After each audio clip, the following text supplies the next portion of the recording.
我不是女明星，我就可以说对吗？我比任何一个人都希望你继续做一个航天设计师。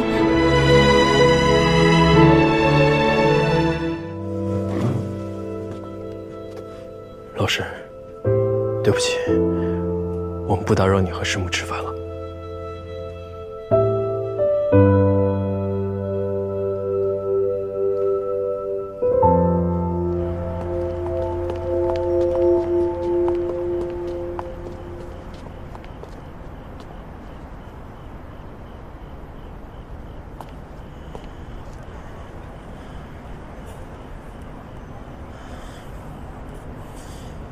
你享受了这个社会最大的红利，不该对老师说出这样的话。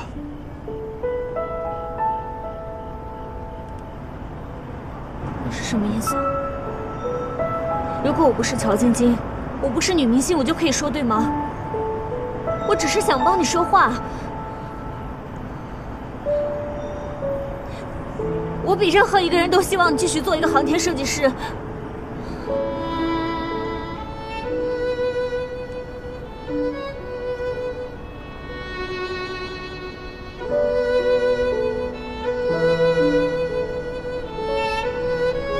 为什么？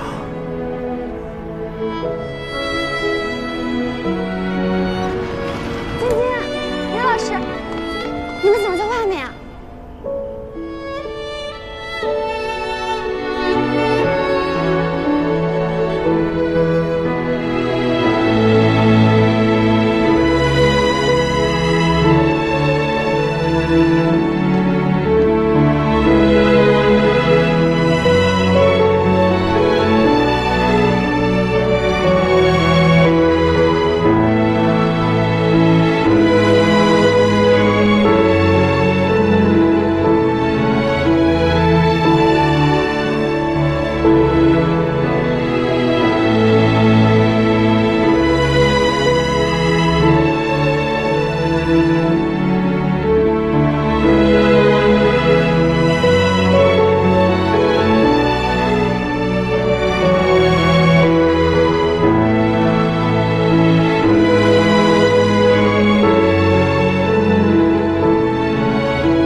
能不能麻烦你把刚才的照片删掉？